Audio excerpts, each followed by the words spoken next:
Good morning students. Chapter 17 the value of sports, इसके आगे की रीडिंग स्टार्ट करते हैं। Besides sports inculcate many other qualities, इसके अतिरिक्त गेम जो है यानी खेल बहुत सी अन्य गुणों को बढ़ावा देते हैं which contribute to the development of personality, जो कि व्यक्तित्व के विकास में योगदान करते हैं, व्यक्तित्व का विकास करने में योगदान करते हैं। They are very helpful in developing the spirit of courage, वे जो है बहुत ज़्यादा हेल्पफुल यानी सहायक होते हैं हमारी जो साहस की भावना होती है उसका विकास करने में। Which enables a person to fight against the odd and adverse circumstances, जो कि योग्य बनाती हैं एक व्यक्ति को। किसके योग्य बनाती हैं? विषम और प्रतिकूल परिस्थितियों के अगेंस्ट, खिलाफ लड़ने में। A man who is really a sportsman never fails to fight to the end. एक व्यक्ति जो सच्चा खिलाड़ी है वो कभी भी आखिर तक लड़ते हुए नहीं हारता है। He never loses heart and even after defeat shows cheerfulness. He never loses heart. यहाँ पर दिल हारना, ठीक है, तो दिल हारने का मतलब निराशा से है। वह कभी भी निराश नहीं होता और जो है अपनी प्रत्येक हार के बाद खुशमिजाज दिखता है। Sports develop fight the greatest quality of sportsmanship, खेल जो होते हैं वो खेल की भावना के जो गुण होते हैं, महान गुण होते हैं, उनको विकसित करते हैं। विच चेसन्स द सोल, जो कि जल्द स्वस्थ बनाते हैं। A sportsman never shows any kind of meanness of character, एक खिलाड़ी जो होता है वो कभी भी किसी भी प्रकार के अपने चरित्र की दरिद्रता या दुर्बलता को नहीं दिखाता। He leads a life of honour, वह जो है सम्मान की अपने सम्मान का जो जीवन है वो लीड्स माने व्यतीत करता है। Dutifulness and discipline are the two very essential qualities of the life of a sportsman. Dutifulness यानी कर्तव्य एंड डिसिप्लिन अनुशासन, तो कर्तव्य और अनुशासन ये दो बहुत ज़्यादा आवश्यक, एसेंशियल मीन्स होता है आवश्यक गुण हैं खिलाड़ी के जीवन के। A sportsman shows a sense of dutifulness and discipline on the field, एक खिलाड़ी जो होता है वो अपने कर्तव्य को और अनुशासन को खेल के मैदान पर उसकी समझ को दिखाता है। Every player plays according to the directions given by the captain, प्रत्येक खिलाड़ी जो होता है वो अपने कैप्टन यानी कप्तान जो होता है उनका, प्रत्येक खिलाड़ी अपने कप्तान के दिशा निर्देशानुसार, है ना, जो भी वो निर्देश देते हैं उसके अनुसार खेलता है।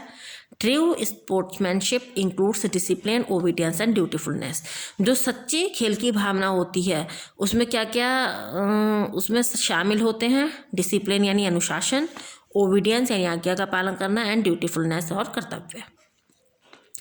Sports build the moral character of the individual, खेल जो है व्यक्ति के नैतिक गुणों को बनाता है। The individual player becomes a self discipline person, एक जो व्यक्तिगत खिलाड़ी होता है वो क्या करता है? स्वयं अनुशासित व्यक्ति होता है। Who plays for the shake of game and not for the other motive, जो कि केवल खेल के लिए खेलता है और उसका और कोई दूसरा मकसद नहीं होता जिसके लिए वो खेलता है। That's why he accept his defeat smilingly instead of making any complaint और showing any grudge. That's why, इसलिए इस प्रकार वह अपने जो डिफीट यानी हार होती हैं उनको मुस्कुराकर एक्सेप्ट यानी स्वीकार करता है, इंस्टेड ऑफ मेकिंग, इस किसके बजाय? कि किसी भी कंप्लेंट के बजाय, मतलब कोई शिकायत नहीं करता और ना ही कोई कुड़न दिखाता है, यानी कोई जेलसी जलन कुछ नहीं दिखाता है। These are the qualities which make a sportsman able to face the odds of life happily, ये जो गुण होते हैं ये एक स्पोर्ट्समैन को यानी खिलाड़ी को इस योग्य बनाते हैं कि वो अपने जो उसका जो खुशी का जीवन है उसके जो विषम परिस्थितियाँ हैं उनका सामना करे। But it is a subject of sorrow, लेकिन यह जो है हमारा एक दुख का विषय है। That in our country sports are not given so much importance as in other countries, कि हमारे देश में खेल को इतनी इम्पोर्टेंस यानी महत्ता नहीं दी जाती है जितना कि दूसरे देशों में। इट इज़ ऑफन नोटिस्ड, और ये प्रायः नोटिस किया गया है यानी ध्यान इस बात पे प्राय ध्यान दिया गया है कि that in schools and colleges more stress is laid on teaching the syllabus than on the physical development of the students, कि स्कूल और कॉलेज में हमारे पाठ्यक्रम को पढ़ाने के लिए जितना जोर दिया जाता है उतना फिजिकल डेवलपमेंट, उतना जो है विद्यार्थी के शारीरिक विकास पर नहीं दिया जाता। इन एडिशन टू इट, इसके अतिरिक्त there are not sufficient facilities of game and sports in our schools and colleges, और हमारे स्कूल और कॉलेजों में क्या है, खेल और क्रीड़ा के लिए पर्याप्त सुविधाएं भी उपलब्ध नहीं हैं। Basic requirements like playground are absent from schools and colleges, और स्कूल और कॉलेजेस से जो हमारी बुनियादी आवश्यकताएं हैं, बेसिक माने बुनियादी रिक्वायरमेंट्स माने आवश्यकताएं हैं, जैसे कि प्लेग्राउंड, वो भी उपस्थित नहीं है, यानी अनुपस्थित है। प्लेग्राउंड यानी खेल का मैदान। Physical education instructors are also not available, और शारीरिक शिक्षा के जो प्रशिक्षक हैं वो भी उपलब्ध नहीं हैं। In villages the condition is even worse, और गाँव में तो स्थिति और भी ज़्यादा बुरी है। In spite of our large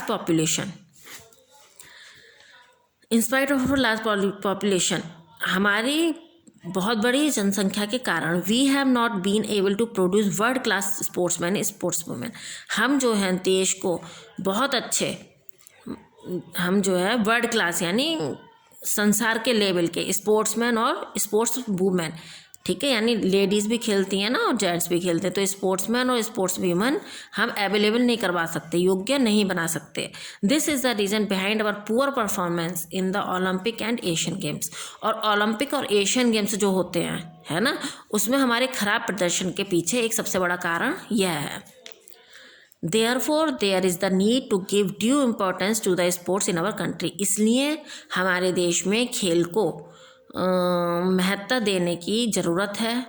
physical education should be practised as an integral part of the curriculum, शारीरिक शिक्षा को जो है हमारे पाठ्यक्रम का अभिन्न अंग होना चाहिए।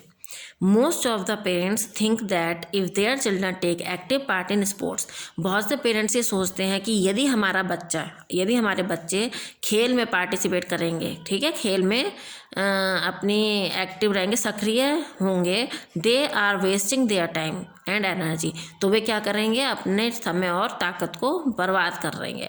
These false thought need to be change, ये जो गलत भावना है, ये जो गलत विचार है, इसको बदलने की ज़रूरत है।